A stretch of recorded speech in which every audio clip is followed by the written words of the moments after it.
Take your so-called fortune and go. You're not our mother. You're just someone we used to know." Those were the exact words my daughter Tisha threw at me as she stood in the doorway of her home, looking at me as if I didn't belong there. My son Darius stood behind her, arms folded, silently agreeing with every word she said. I was 69 years old. I had just driven 4 hours through heavy rain to visit them, yet they had no idea who they were pushing away. Welcome to Betty's Stories. I share new life stories here every day, so if you enjoy emotional, real-life lessons, please consider subscribing and liking this video. Now let me take you back to the moment all of this began. I arrived that Sunday afternoon with a big smile and a homemade chocolate cake. It was my 69th birthday, and all I wanted was to celebrate it with my 2 children. For an entire week, I had been organizing my papers' bank accounts, investments, property documents. Everything was perfectly in order. I had spent 45 years working as an accountant. I saved carefully, bought 3 homes, invested wisely, and built a solid future. I wanted to share the good news with Tisha and Darius. I wanted them to know that their mother, Vivian Sharp, had created stability they could one day rely on. But when I rang the bell, Tisha opened the door with irritation written all over her face. No hug, no birthday wish, not even an invitation inside. She simply blocked the entrance and stared at me like I was an unwanted visitor. "What do you want, Vivian?" she asked, using my first name, as if I were a stranger. Darius appeared behind her with the same cold expression. My heart sank. It had been 6 months since I'd seen them, and this was how they greeted me. "It's my birthday," I whispered, trying to keep my voice steady while holding the cake I had made with so much love. "I thought we could celebrate together. I also have some wonderful news about our family's financial future." And Tisha shot a strange look at Darius, a silent exchange I didn't understand then, but would later recognize all too well. It was the look of 2 people already expecting something from me. "Fine, come in," she finally said, "but we can't keep you long. We have plans." Inside, the living room looked exactly the same. The black leather furniture I had bought them, the papers scattered across the table, a laptop open as if they'd been in the middle of something important. When I tried to hug Darius, he stepped back as though even a simple touch bothered him. "Sit over there," he said, pointing to a small chair by the window. They sat together on the main sofa, like judges waiting to hear a case. I placed the cake on the table and pulled out a folder filled with documents, account statements, deeds, investment papers. I wanted them to see the results of years of hard work. I wanted them to know I had built something meaningful for them. "Kids, I want to talk about the future," I began, excited to finally share good news. "I've reviewed all my accounts, and I have something wonderful to tell you. All 3 properties are fully paid off. I have over $200,000 in—" Tisha suddenly cut me off with a dry, almost mocking laugh. Darius leaned back, unimpressed, as though he were watching a show he didn't like. "And where exactly did you get all that money, Vivian?" Tisha asked, her tone sharp and suspicious. "A retired accountant doesn't just have savings like that. What were you really doing all these years?" Her words hit me like cold water. Darius added quietly, "Probably explains why you were always too busy to visit. You had other things going on." My throat tightened. My own children who had grown up with every need met. Children whose tuition, cars, trips, and weddings I had paid for were now looking at me as if I had done something wrong. "Everything I have is clean and documented," I said gently. "I worked for decades, saved carefully, and made smart choices. Every dollar is accounted for." But Darius raised his hand to silence me. "We don't want explanations," he said coldly. "We don't want to be involved in whatever you did. Keep it." Tisha nodded, and then said the sentence I will never forget. "Take your fortune and leave. You're not our mother anymore." The room went silent. I looked at my 2 children, the babies I had raised alone after their father left, the kids I had dedicated my entire adult life to. Now they stared at me with distance and resentment, as if I were someone who had wandered into their home by mistake. Slowly, I closed the folder, put everything back into my purse, and stood up. "I understand," I said calmly, surprising even myself. "If I am a stranger to you, then you are strangers to me as well." I walked toward the door without rushing, feeling strangely calm. "I don't give financial help to strangers," I said softly. "I only support my real children." That evening, after the longest, quietest drive of my life, I returned home, turned on my computer, and opened every one of my online bank accounts. Slowly and deliberately, I removed Tisha and Darius as beneficiaries from everything: savings, investments, insurance policies, property documents. Their names vanished from every legal form I owned. If they wished to treat me like a stranger, I would respect their choice. But what they didn't know was that I had already decided to teach them a lesson they would never forget. The days after that painful Sunday felt surreal.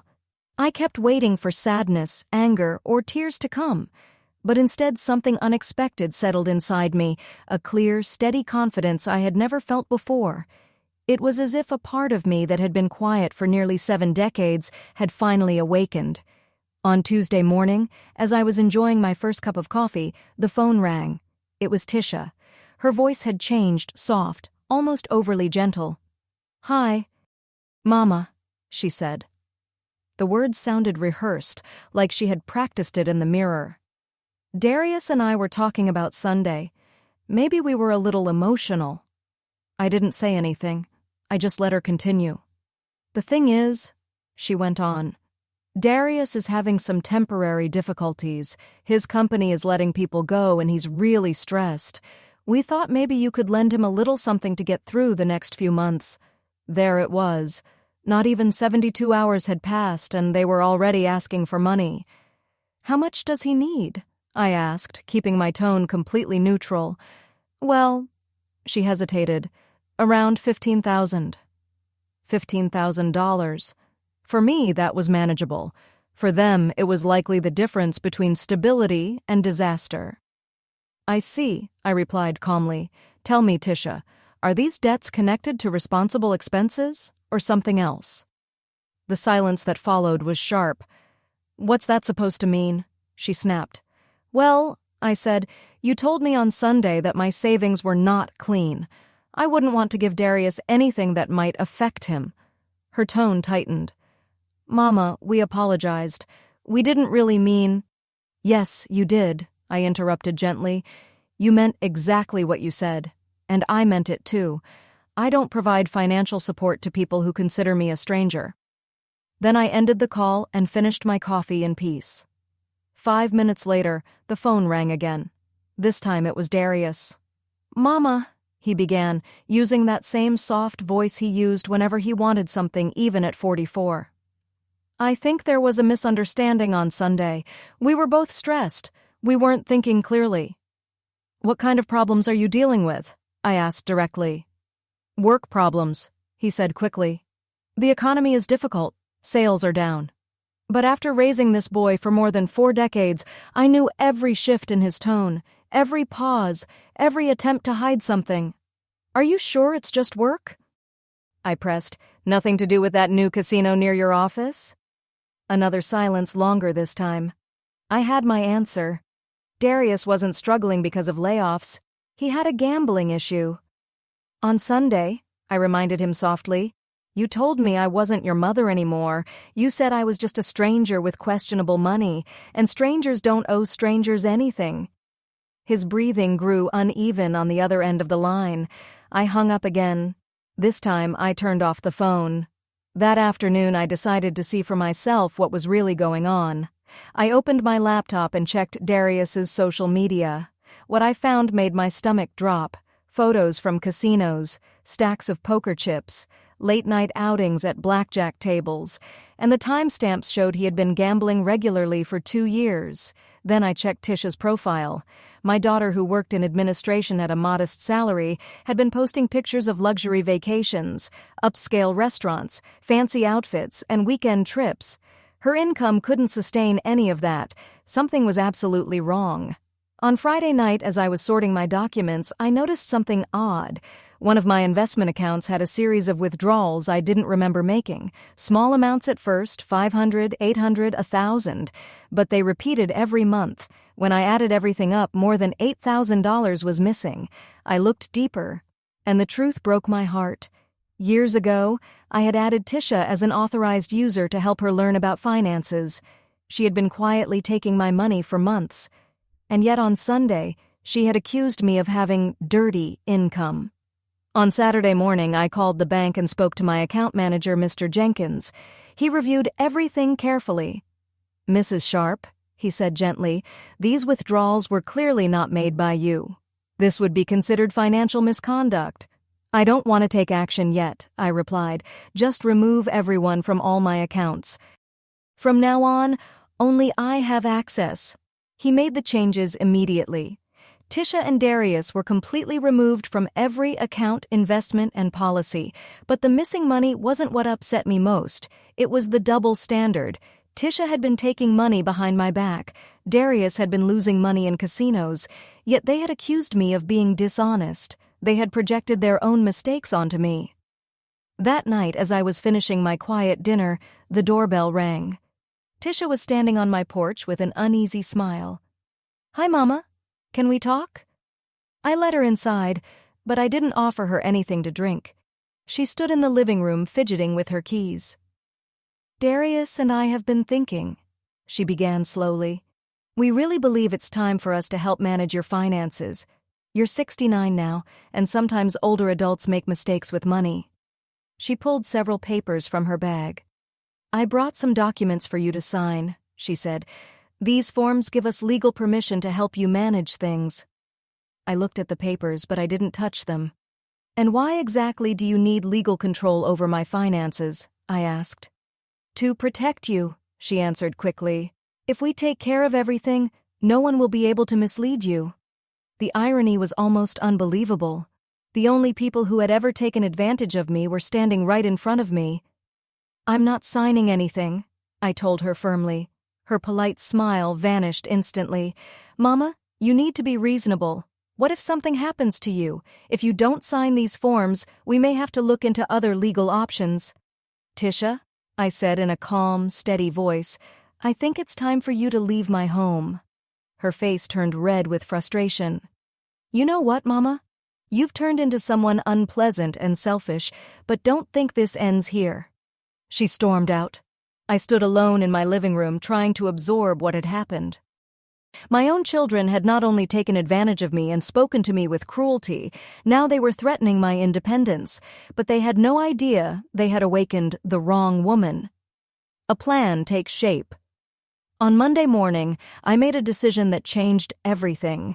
If my children wanted to play a harsh game, I would show them how a professional plays. I put on my best gray business suit, the very one I wore for major meetings during my years as a senior accountant, and headed downtown. I had an appointment with someone I trusted deeply. Attorney Marcus Thorne had been my boss during the last decade of my career. Now he was a senior partner at one of the city's top law firms. When I stepped into his office on the 32nd floor, he stood with a warm smile that reminded me why I had always respected him. "Vivian, what a pleasure," he said, greeting me as if I were family. "You look exactly the same as when you retired. What brings you here?" I sat down, pulled out a folder, and laid everything out: bank statements, screenshots from my children's social media pages, records of unauthorized withdrawals. "Marcus," I said evenly, "I need legal protection. My children are trying to gain control over my assets." Immediately, his expression changed. The friendly smile faded, replaced by the focused seriousness I remembered from our years of working together. He looked through every document slowly, methodically. After an hour, he leaned back in his chair and exhaled. "Vivian, this is extremely serious," he said. "Your daughter's withdrawals qualify as financial misconduct, and the remarks about declaring you unable to manage your affairs? That crosses into coercion." He paused. "We could take legal action if you choose." "I don't want that," I said. "Not yet, at least. Right now I want protection. I need to make sure they can't touch my accounts, my homes, anything. And I need safeguards in case they really try to challenge my independence." Marcus nodded and opened a new file on his computer. "Here's what we're going to do," he said. "First, we'll establish an irrevocable trust. All your properties and most of your assets will go into it. You will remain the sole beneficiary as long as you live, but they won't be able to access anything." Then he added, "We're also going to set up full medical and psychological evaluations from multiple certified specialists. Their reports will confirm your clarity and independence. If your children try anything, they won't stand a chance." We spent the entire morning preparing documents. Marcus explained each step with precision, ensuring I understood every layer of protection. While I was signing a stack of forms, Marcus glanced at me thoughtfully. "Vivian, have you ever told your children how much you actually have?" I shook my head. "They know I have savings and property," I said, "but I never shared the full picture." Marcus chuckled softly. "So they don't know you're a millionaire," he said. "They don't know about the stocks you bought in the 90s. They don't know about your commercial properties, or the certificates of deposit that have been growing for 30 years. He wasn't wrong. My children assumed I was simply a retired woman with modest savings. They had no idea I had accumulated over $2 million in assets." "Excellent," Marcus said. "That gives you a strong advantage. They're fighting for what they think is a small sum, not realizing they're attempting to take advantage of one of the wealthiest women in the area." For the first time in a long while, I felt a sense of quiet satisfaction. I had lived with humility for decades, and now that humility would become my greatest shield. Another step of protection. Leaving Marcus's office felt like walking out of a strategy meeting where I had just become the commander of my own life, but my day was far from over. My next stop was the central bank. There, I requested a private meeting with Ms. Patel, the general manager, a woman who knew my financial history better than anyone. "Mrs. Sharp," she said, as she welcomed me inside, "Mr. Jenkins informed me about the situation. I'm sorry you're going through this." I nodded. "I need your help," I said, "and I need to make changes my children will never see coming." Ms. Patel listened closely as I laid out what I wanted: full 24-hour monitoring on all my accounts, immediate alerts if anyone tries to access anything, new security codes on every financial product, and a requirement for my physical presence for any transaction above $1,000. She nodded and began making changes immediately. "One more thing," I added. "I need a complete official report of all transactions from the last 2 years, especially the withdrawals my daughter made. My attorney needs full documentation." Ms. Patel printed the authorization forms and slid them across the desk. I signed without hesitation. Ms. Patel printed everything immediately and handed me a thick folder over 50 pages of clear, undeniable evidence. When I returned home that afternoon, I felt a kind of strength I had never experienced before, and it wasn't the strength that comes from having money. It was the strength that comes from finally taking full control of your own life. For 69 years, I had let other people decide things for me. My ex-husband determined how our finances were handled. My children decided when I deserved their time. My bosses decided what my work was worth.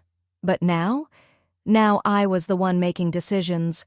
And my first decision was simple. If my children wanted a battle, I would win with strategy, clarity, and the law on my side. The desperate phone call. On Wednesday night, while I was organizing the legal documents across my desk, the phone rang. It was Darius, and his voice sounded more distressed than I had ever heard it. "Mama, I'm in serious trouble. I need your help. Please." For the first time in days, I didn't hang up immediately. I wanted to hear exactly how far this situation had escalated. "The people from the casino came to my workplace today," he whispered, his voice shaking.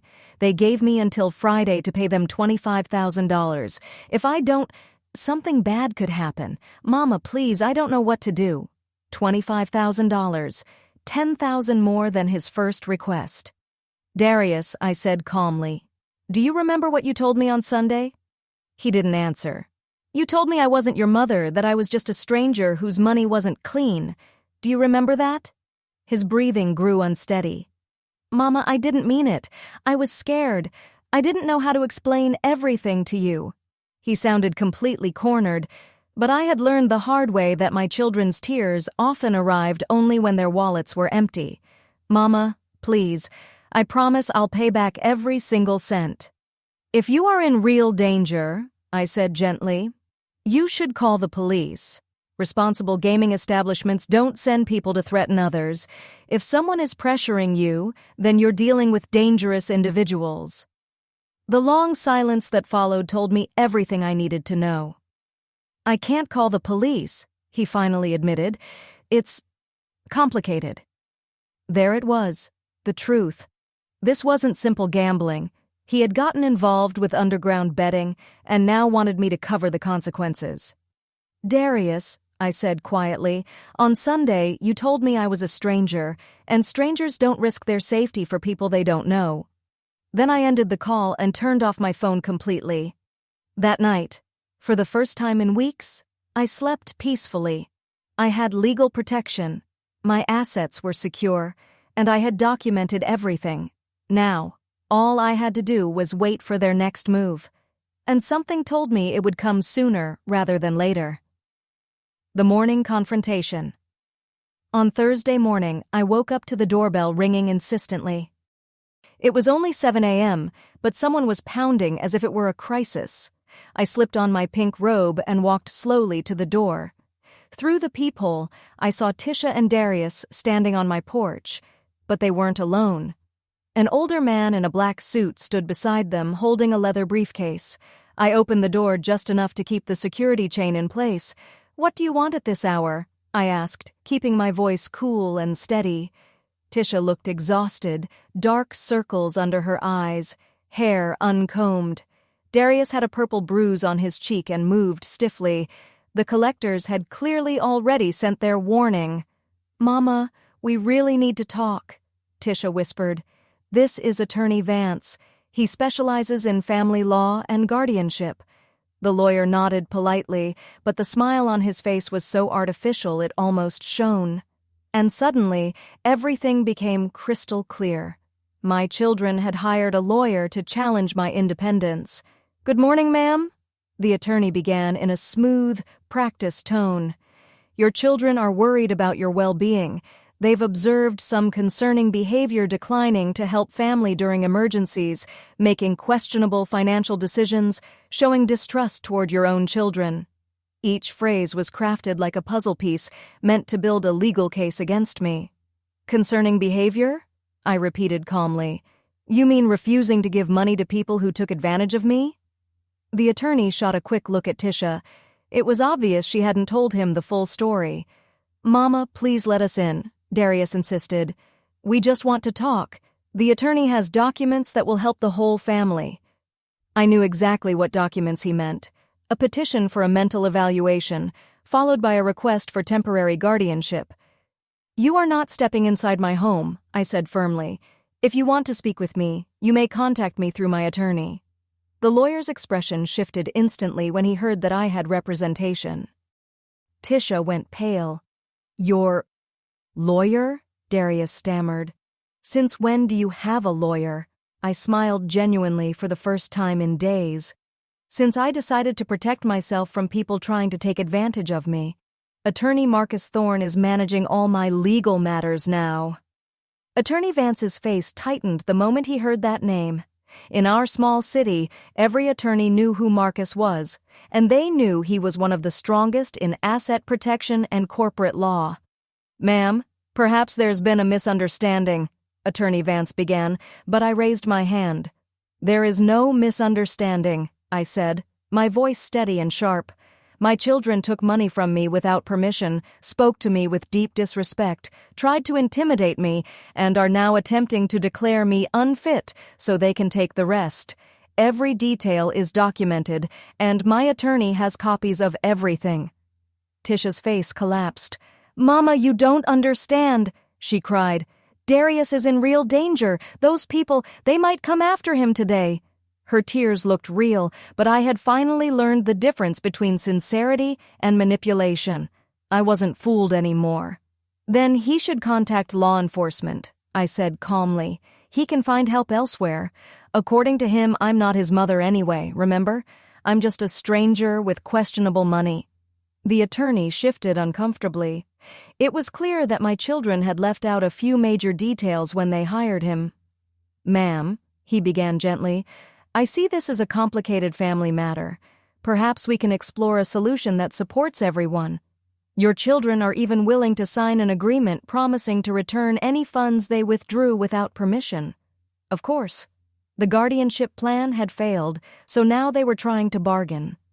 The only solution that benefits me," I said, my voice cold enough to frost the windows, "is for you to leave my property and not return. I don't want the money back. I don't want apologies. I don't want anything from any of you." I began closing the door, but Darius quickly wedged his foot in the gap. "Mama, please," he begged, eyes full of tears. "I know you're upset, but this is life or death. If I don't pay them within 6 hours, innocent people could get hurt. Are you really going to let that happen?" Guilt, the last tool in his toolbox. One final attempt to make me feel responsible for choices I never made. "Darius," I said, looking straight into his eyes, "just a few days ago you said I wasn't your mother, and a stranger is not obligated to give up their safety for someone they don't know." I moved his foot and shut the door firmly. Outside, I heard panicked voices, arguing, whispering, the attorney trying to calm them. After several minutes, the car doors slammed and they left. But I knew this wasn't over. Darius was desperate, and desperate people could be unpredictable. A call from Marcus. An hour later, my phone rang. It was Marcus. "Vivian," he said, sounding amused, "I just received a very interesting call from Attorney Vance. Your children hired him to begin a guardianship case against you, but now he wants to withdraw from it." I smiled for the first time that day. Good attorneys didn't want to challenge Marcus unless they had solid ground, and my children had none. "What did you tell him?" I asked. "I told him that if he filed anything against you, I would personally make sure it became a career-defining mistake for him. Then I mentioned the updated medical and psychological evaluations confirming your full competency." He paused. He dropped the case within minutes. Freedom tastes like diamonds. That afternoon, I decided to do something my children would never expect. I drove to the most exclusive shopping center in the city and walked straight into the finest jewelry store. For decades, I had saved every penny, always thinking about the future, always making sure my family had everything they needed. But now it was time to treat myself. I bought a pearl necklace for $3,000, a pair of elegant diamond earrings for $2,000, and a Swiss watch for $5,000. For the first time in my life, I spent money not because I needed something, but because I deserved something. When the saleswoman asked, "Is this for a special occasion?" I smiled and replied, "Yes, I'm celebrating learning how to value myself." The black sedan. When I got home, I noticed an unfamiliar black sedan parked in front of my house, dark-tinted windows, engine running, 2 men inside. My heart jumped, but then I exhaled. If they were connected to Darius's mess, that was his problem, not mine. I parked in the garage and slipped inside through the back door. From the kitchen window, I watched the car. The men sat still, waiting. My phone rang endlessly. It was Darius. "Mama," he said, his voice frantic, "those guys are at your house. Please don't go outside. They're serious. I just need the money. Once I pay them, they'll leave." Now it was official. My own son had directed dangerous people to my home. He had crossed a line I never thought any child would cross. "Darius," I said, my tone almost peaceful, "if those men do anything to my property or threaten me, I will call the police immediately, and when they are arrested, I will make sure they know exactly who told them to come here." Then I hung up, and I dialed the emergency number. "What is your emergency?" the operator asked. "There are 2 suspicious men outside my home. I believe they may be connected to illegal gambling collections." Within 10 minutes, 2 patrol cars arrived on my street. The men in the black sedan sped off instantly, a new kind of courage. That night, I ate dinner quietly at my kitchen table, wearing the new jewelry I had gifted myself, and I realized something deeply important. All my life I had been afraid. Afraid of lacking money, afraid of being alone, afraid that my children would stop loving me. But after everything that happened, I finally understood. There was nothing left for them to take from me, and once fear is gone, freedom takes its place. They had already done their worst. They had taken advantage of me, spoken to me cruelly, intimidated me, and betrayed me. Yet somehow I felt stronger than ever. They no longer had any control over my life, but they still didn't understand who they were dealing with. Friday morning. On Friday morning, I woke with a sense of unusual peace. It was the deadline, the day the collectors had demanded payment from Darius. But I felt incredibly calm. My assets were protected, my legal team was ready, and I had taken every precaution necessary. My safety was fully secured, and my children had already revealed who they truly were. Now, all that remained was to wait and see what desperate plan they would attempt next. I didn't have to wait long. At exactly 9 a.m., my neighborhood security company called. "Mrs. Sharp," the guard said urgently, "there's an ambulance and a police car outside your home. Is everything all right?" I looked out the window, and there it was. An ambulance parked in my driveway, lights flashing. I threw on clothes as quickly as I could and stepped outside. Tisha was animatedly talking to 2 paramedics, waving her arms and pointing toward my house. Darius stood next to a police officer with bandages on his face, looking as though he had survived some dramatic incident. When they saw me step outside, Tisha sprinted toward me, tears streaming in perfect theatrical fashion. "Mama, thank goodness you're okay," she cried loudly enough for every neighbor on the block to hear. "We were terrified." The paramedics approached with a stretcher toward me, as if I were the patient. "Ma'am, are you feeling all right?" one of them asked. "Your daughter said you had an episode of confusion last night, that you called the police for people who weren't there." And just like that, everything became clear. My children were staging a false emergency to make me appear unstable. "Officer," I said firmly, ignoring the paramedics, "may I see your ID, please?" He showed me his badge. It was real. "Did you receive any official report about trouble at my house last night?" He checked his notepad and shook his head. "No, ma'am. We only received a call expressing family concern this morning." Exactly as I suspected. "Officer," I continued calmly, "last night I contacted 911 because 2 suspicious men were watching my home. 2 patrol cars responded and confirmed the situation. Can you verify that in your system?" The officer radioed the station. After a few minutes, he nodded. "Yes, ma'am. There's a confirmed report. Officers noted suspicious individuals who left when patrol cars arrived." Tisha's face drained of all color. "But Mama," she stammered, "you told us on the phone you were seeing people who weren't really there. You said there were ghosts." She was now inventing conversations out of thin air. The paramedics exchanged confused looks, clearly unsure whom to believe. "Ma'am," the lead paramedic asked gently, "have you had any recent medical concerns? Are you taking any medications that could cause confusion?" I took out my phone and dialed Marcus. "Marcus, I need you at my house immediately. My children are trying to misuse emergency services to force a medical evaluation." Darius froze the moment he heard my lawyer's name. "Mama, don't call anyone, we're just worried about you," he insisted. But it was already too late. Marcus arrived in less than 15 minutes, walking up my driveway with a folder thick enough to stop a bullet. "Good morning, officer," he said, showing his attorney ID. "I represent Mrs. Vivian Sharp. Could you please explain what's taking place here?" The officer briefed him. False emergency call, claims of confusion, accusations of instability. Marcus calmly opened his folder and handed over several documents. "Officer, here are medical and psychological evaluations from this week confirming my client's full mental clarity. I also have documentation showing her children have attempted to manipulate her financially and pursue guardianship through false claims." The words landed with weight. The paramedics looked at each other and began packing up. "Ma'am," the lead paramedic said, "if you feel fine and don't need attention, we can't insist you go with us. Are you certain you're all right?" "I am completely fine," I replied. What I do need is for these two individuals to leave my property immediately. They are using emergency services to harass me.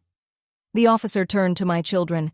Folks, if there is no real emergency, you need to leave. The homeowner has every right to ask you to go. Tisha burst into dramatic tears again, but Darius grabbed her arm and started leading her toward the car. This won't end here, Mama, Tisha shouted from the street. Everyone will know what kind of mother you are. You'll end up alone. Her words slid off me like water, because suddenly I had an idea, a very interesting idea. The plan. After they left, Marcus and I sat down in my living room. Vivian, he said seriously, this has gone far beyond simple conflict. Misusing emergency services is illegal. Falsifying evidence to challenge your independence is a serious offense. I believe it's time to escalate our response. And what exactly do you have in mind? I asked. Marcus leaned back in his chair and smiled, the kind of slow, confident smile that made people nervous in boardrooms. We're going to give them exactly what they think they want. We'll let them believe they're in control, just long enough for them to reveal everything. And then, he said calmly, we'll dismantle their entire scheme publicly and legally. His plan? Absolutely brilliant. It was lawful, strategic, and it was going to teach my children a lesson they would remember for the rest of their lives. But I need you to trust me completely, Marcus had told me. For a moment, it will look like you're losing, but it's only an illusion. That afternoon, I began the plan. I called Tisha and softened my voice, pretending to be confused and defeated. Daughter, you were right, I whispered shakily. I've been overwhelmed. Maybe I do need help managing my finances. I could practically hear her smile stretching across her face. Mama, I'm so glad you understand. Darius and I only want what's best for you. We agreed to meet at the bank on Monday to transfer control of my accounts. But I need you to come alone, I added. I'm embarrassed for Darius to see me like this. She eagerly agreed. That weekend, I prepared myself mentally and emotionally. Everything had been set up perfectly. On Monday morning, Tisha was going to receive the shock of her life, and the entire city would finally see the truth about my children. A call from a detective. On Sunday night, as I sorted through the documents Marcus had given me, my phone rang. It was an unfamiliar number. Mrs. Sharp?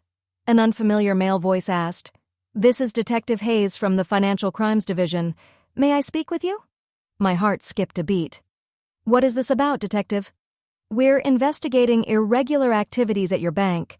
Some customers appear to have had unauthorized access to their accounts. Your name came up as a potential victim. Would you be available tomorrow to give a statement? I almost smiled. Marcus had done it. The investigation was now official. Of course, Detective, I replied calmly. I'll be at the Central Bank at 10 a.m. for another matter. We can meet there. He confirmed. That night, I slept peacefully, better than I had in weeks. Tomorrow, my children would finally face the consequences they had tried so hard to avoid. The battle was almost over, and I was about to win. Monday, the day of truth. On Monday morning, I woke at 6 a.m. and prepared as if attending the most important meeting of my life.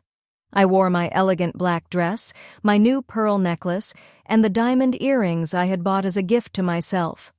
I wanted the world to see the successful woman I had always been, not the fragile victim my children believed they had created. At 9:30, I arrived at the bank. Tisha was already waiting in the parking lot, wearing a too bright smile and holding a folder thick with papers. Good morning, Mama, she chirped, hugging me as if we were the closest family on earth. I'm so proud of you. This is what's best for everyone. We walked inside together and headed to the general manager's office. Miss Patel welcomed us politely, but the subtle glint in her eyes told me she already knew exactly what was going on. Mrs. Sharp, Miss Tisha, please have a seat. I understand you plan to make some adjustments to the accounts? Tisha instantly pulled out her documents. Yes, she said confidently. My mother has decided I should take charge of her finances. She's been having some memory problems and we want to avoid mistakes. Ms. Patel reviewed the papers. They were aggressive legal powers that would give Tisha complete control over every dollar I had. "Very well," Ms. Patel said evenly. "Before we process these documents, I need to verify some recent activity. We've noticed irregular movements that require clarification." Tisha's smile tightened, but she nodded. At that moment, someone knocked on the door. "Come in," Ms. Patel said. A man in a gray suit stepped inside, flashing a detective's badge. "Good morning. I'm Detective Hayes. Mrs. Vivian Sharp?" I nodded calmly. Tisha shifted uneasily in her seat. "Mrs. Sharp," the detective continued, "we are investigating unauthorized withdrawals from customer accounts. Your name appeared as a potential victim.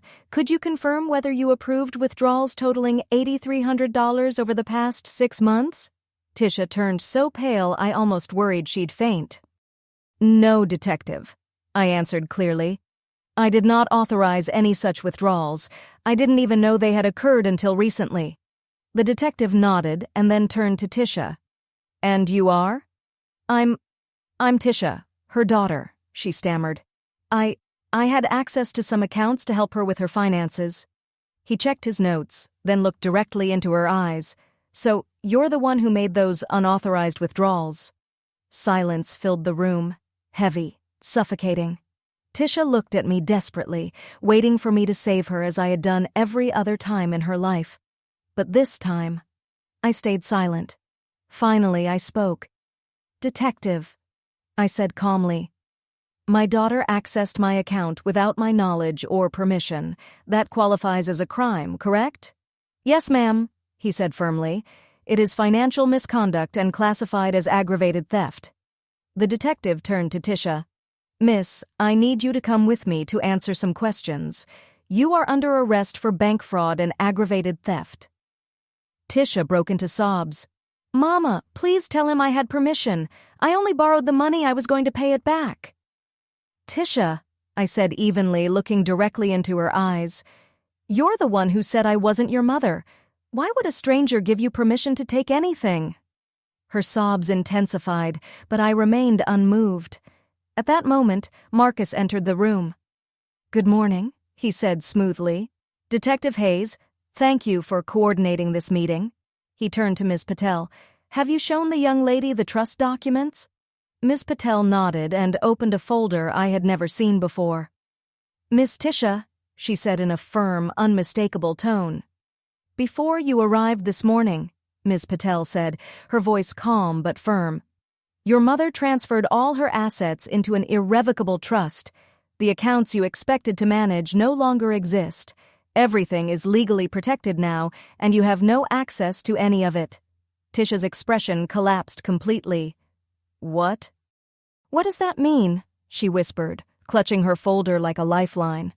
Marcus answered with patient clarity. "It means your mother safeguarded her finances from individuals who might misuse them, as you did for 6 months."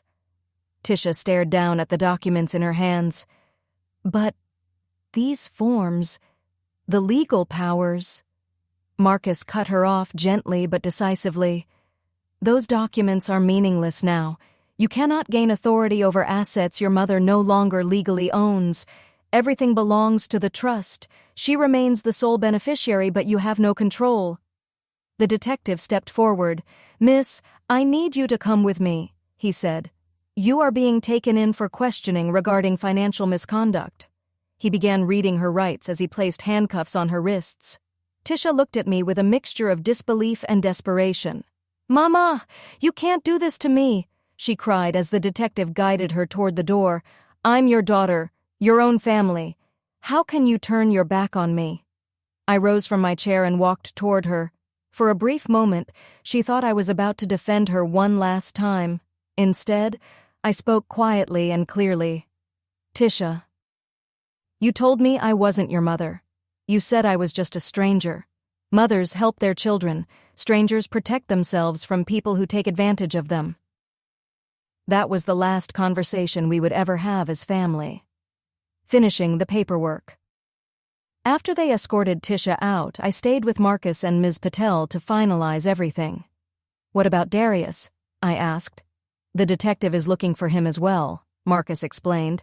Based on the evidence, he was aware of the unauthorized withdrawals, and both of them attempted to manipulate a guardianship process. He's legally tied to everything. Ms. Patel handed me the completed trust documents. "Mrs. Sharp," she said gently, "your assets are now entirely protected.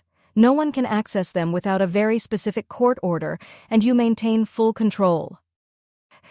It was exactly the outcome I had hoped for. The public aftermath. When we stepped outside the bank, a small crowd had gathered. Neighbors, acquaintances, even a few people from nearby businesses. Someone had clearly alerted the local media. A reporter hurried toward me, microphone in hand. "Mrs. Sharp, is it true that your children attempted to take advantage of you?" she asked. I stopped, looked directly into the camera, and answered calmly, "My children told me I wasn't their mother, that I was just a stranger with unclean money. Today they learned that strangers don't let themselves be taken advantage of." The reporter's eyes widened. "What message would you give to other parents who might be going through something similar?" I thought for a moment, then replied, "Real love is shown through respect and honesty. If your children treat you like a stranger, maybe it's time to start behaving like one." A new chapter begins. When I got home, I sat quietly in my living room and absorbed everything. In a single week, I had lost both of my children. But I had gained something far more valuable: my dignity. I was no longer the mother begging for affection. I was a woman who finally demanded respect. My phone rang repeatedly that afternoon. Neighbors, old friends, distant relatives, people who cared. For the first time in years, I felt surrounded by genuine support. And the most surprising part? I wasn't afraid anymore. For 69 years, the thought of being alone terrified me. Now I was alone, and it was the most peaceful feeling in the world. A quiet revolution. 3 days after Tisha's arrest, my life looked completely different. The story had appeared in local newspapers, and social media was filled with support. Warrior grandmother stands up to ungrateful children. 69-year-old woman proves strength has no age limit. On Wednesday afternoon, I received an unexpected call from Estelle, my 75-year-old neighbor, who had always been shy and reserved. "Vivian," she said quietly, "I saw the news about your children. I want to ask you something personal, if you don't mind." "Of course, Estelle," I replied. "Tell me." "My son has been taking money from my account, too." Her voice trembled. "He says that since I'm old, I should let him handle my finances, but after seeing what you did—" Her voice broke. "Could we talk? I don't know what to do." That call opened my eyes to something I hadn't realized. I wasn't the only older woman being financially mistreated by her own child. I invited Estelle over for coffee that afternoon, and what she told me was heartbreaking. Her son had taken her credit cards, controlled her spending, and given her a monthly allowance of barely $200 from her own pension. "Estelle," I said, holding her hands, "that's not care, that's elder financial abuse." She began to cry. "But he says it's for my own good that older people don't know how to manage money." I explained everything Marcus had taught me about asset protection and seniors' rights. The next day, Estelle and I went together to Marcus's office. He reviewed her situation and confirmed her son's behavior was a federal offense. "Mrs. Estelle," Marcus said gently, "you have full financial rights as long as you are mentally competent, and from what I see, you are completely clear-minded." That week, 3 more women from the neighborhood approached me with similar stories. Brenda, age 72, had been tricked out of her own home by her daughter. Shonda, 68, had discovered that her children had emptied her savings account to pay their personal debts, and every single one of them believed it was normal, that it was simply part of getting older. On Saturday, we gathered at my house, 5 older women who had all faced financial mistreatment from the very people who should have cherished them. "Ladies," I said as I served coffee and cake, "we spent our entire lives building these savings. No one, not even our children, has the right to take them from us." Marcus joined us and explained our legal rights. "Elder financial abuse is more common than people realize," he said, "but it is entirely preventable if you take the correct steps." He taught us how to safeguard our assets, identify the red flags, and, most importantly, how to report misconduct when necessary. That meeting changed something inside me. It helped me understand that everything I had endured wasn't just a personal tragedy, it was also an opportunity. I could help other women avoid what I went through. A new mission is born. The following Monday, I walked into the local radio station and asked to speak with the program director. "I'd like to propose a weekly show about financial protection for seniors," I said. "There are thousands of older people in this city being taken advantage of by their own families, and they don't even realize it's happening." The director, a young man named Brandon, listened intently. "Mrs. Sharp," he said, "your story has been circulating everywhere. A program like that could help a lot of people. Do you have any radio experience?" I explained my background in accounting and the legal knowledge I had gained through my recent ordeal. "I don't need radio experience," I told him confidently. "What I have is life experience, and that's more valuable." We agreed to create a pilot program that same week. "We'll call it Golden Dignity," Brandon suggested, "a space where seniors can learn to protect themselves and value themselves." An unexpected call. On Wednesday afternoon, while finalizing the script for my first show, my phone rang. It was Darius, but his voice was not the one I remembered. It sounded older, cracked, humbled.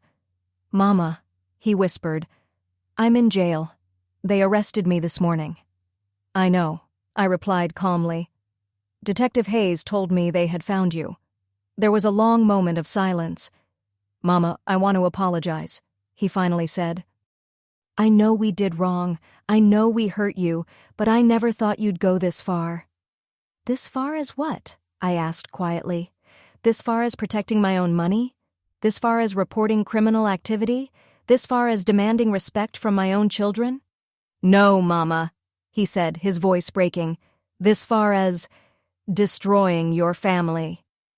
For a brief moment, his words stung. But then I remembered the humiliation, the manipulation, the betrayal. "Darius," I said firmly, "this family was damaged the moment you chose to take advantage of me. I only protected myself from your decisions." "Is there any way to fix this?" he asked desperately. "Any way you can forgive us? Any way we can be a family again?" I took my time before answering. My entire life I had forgiven everything. I had excused everything. I had rescued my children from themselves. Not anymore. "Darius," I said, "forgiveness is earned through actions, not promises. When you show genuine change, when you take responsibility, when you understand the harm you caused, then maybe we can talk. But for now, you must face the consequences of your choices." "But Mama, we're your family." "Blood doesn't justify mistreatment," I replied. "Family is built through love, respect, and integrity, not DNA and emotional pressure." I hung up and sat quietly for a long time. Golden Dignity goes live. That night, as I finalized my script, I reflected deeply on what family truly means. For 69 years, I believed family was sacred. I believed children automatically deserved unconditional love. But now I understood the truth. Love requires respect. Respect requires boundaries, and boundaries are acts of love for yourself. My new radio program, Golden Dignity, would focus on something deeply personal. When children become strangers, I would share my full story fully, honestly, to let others know they weren't alone. The day of the broadcast. On Thursday morning, an hour before my first show, I received a text from an unknown number. "I'm Estelle's granddaughter. Thank you for helping my grandmother find her dignity again. We are proud of her and of you." That message warmed something in my heart I thought had died long ago. When I arrived at the radio station, several people were waiting outside. Older women who wanted to meet me, relatives who wanted to thank me for inspiring their grandparents, journalists eager to hear my story. For the first time in my life, I felt truly seen, not because of my money, but because of my courage. Brandon guided me into the studio and showed me the controls. "Mrs. Sharp, just speak naturally," he said. "Imagine you're talking to a friend in your living room." I put on the headphones, took a deep breath, and waited for the signal. "Good morning, dear listeners. This is Vivian Sharp, and this is Golden Dignity, a program where older adults reclaim our worth and our power. Today, I want to tell you a story. The story of a woman who spent 69 years believing that being a good mother meant accepting mistreatment. For the next hour, I shared everything: Tisha's withdrawals, Darius's debts, the guardianship attempt, the arrest, the fear, the awakening. Everything. But I also spoke about something far more important: the sense of freedom I had discovered, the women I had met, and the community we had created together. At the end of the program, I said, if you're listening to this and recognize even a piece of my story in your own life, know that you are not alone. Know that your worth is not measured by your bank account. Know that you deserve respect from everyone, including your own children. And know that it is never too late to reclaim your dignity. When the program ended, the station's phone lit up like a Christmas tree: calls of support, messages of gratitude, people sharing similar stories. Brandon looked at me with awe. "Mrs. Sharp, I think you just changed a lot of lives." But the truth was, the life that had changed the most was my own. 2 months later, 2 months after my first broadcast, my world looked nothing like before. Golden Dignity had become the station's top-rated Wednesday program. Letters poured in from across the region: thank yous, stories, pleas for help. And every Saturday, my home was full of women who had survived the same kind of financial mistreatment I had. Estelle had reclaimed her finances and shown her son the door. Brenda recovered legal rights to her home with Marcus's help. Shonda opened new protected accounts her children could not touch. And the group kept growing. A national offer. One Wednesday evening after my show, Brandon met me in the studio with a glowing smile. "Vivian, I have incredible news," he said. "A national network wants to syndicate Golden Dignity. Your program will air in 50 cities. I stared at him in disbelief. 6 months earlier, I had been a woman humiliated by her own children. Now I was being offered a national platform. "What does that mean exactly?" I asked. Brandon explained that I would receive royalties from every station that broadcast the show, as well as opportunities for books, events, and speaking engagements. "Vivian," he said excitedly, "you could earn more from this program than you made in your entire accounting career. Your story is inspiring thousands." The irony wasn't lost on me. My children had tried to take my money, and now I was going to make even more by telling the story of how they tried. The letter. When I got home that day, a sealed envelope was waiting in my mailbox. No return address, but I instantly recognized the handwriting. Tisha. My heart pounded as I sat in my favorite chair and opened it. "Dear Mama," the letter began, "I've had 2 months to think about everything, 2 months to reflect on my actions, 2 months to understand the damage I caused." At first I was skeptical. Tisha had always been good at emotional manipulation, but as I kept reading, something in her tone felt different, soft, vulnerable, stripped of excuses. "I'm not asking for forgiveness. I know I don't deserve it, and I'm not asking you to drop the charges. I understand I must face the consequences. I'm writing because I finally see who you truly are, and I'm ashamed it took me 35 years to understand it."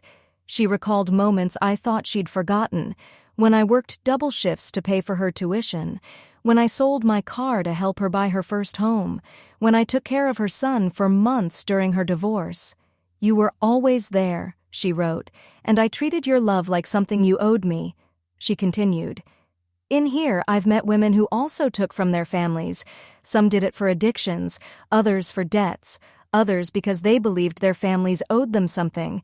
We all had the same belief that love was a bank account that would never run out." Her honesty pierced me.